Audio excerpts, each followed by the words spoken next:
Sir, நிறைய அறிவிப்புகள் தாவேகா தலைவர் விஜய் அவர்கள் வெளியிட்டிருந்தாரு மகளிர் தினத்தை அன்னைக்கு. அதுலயும் குறிப்பா சொல்லணும்னா மாதம் 2500 ரூபாய், அதுக்கப்புறம் பிறந்த குழந்தைகளுக்கு ரிங்கு, அப்புறம் கல்யாணம் ஆகிற பெண்களுக்கு செயின் அப்படின்னு சொல்லிட்டு இலவச பேருந்து கூட தமிழ்நாடு முழுக்க இலவச பேருந்து பெண்களுக்குன்னு சொல்லி அறிவிச்சிருந்தாரு. சாத்தியமா அப்படின்னா சாத்தியம்தான், அதுல ஒன்றும் பிரச்சனை இல்லை. வேற ஒரு திட்டத்துக்கு செலவிட வேண்டிய தொகையை ஸ்டாப் பண்ணிட்டு இந்த திட்டத்துக்கு நீங்க செலவு பண்ணலாம், அது ஒன்றும் பிரச்சனை இல்லை. இப்போ உதாரணத்துக்கு பாருங்க, மகளிர்களுக்கு 1000 ரூபாய் கொடுக்குறாங்க.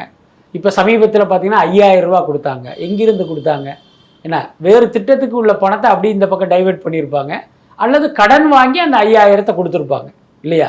கிட்டத்தட்ட விஜய் அதிகாரத்துக்கு இதையெல்லாம் செயல்படுத்தணும் அப்படின்னு இந்த மாதிரியான ஒரு அணுகுமுறையை அவர் கடைபிடிப்பார்.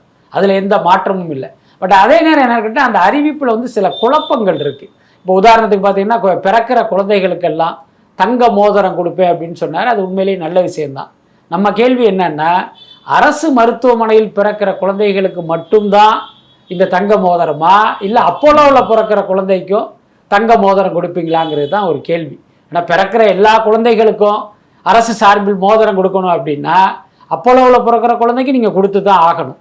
ஆனால் அப்படி கொடுத்தீங்க அப்படின்னா அரசு பணத்தை, மக்கள் பணத்தை நீங்கள் விரயம் பண்ணுறதா அர்த்தம்.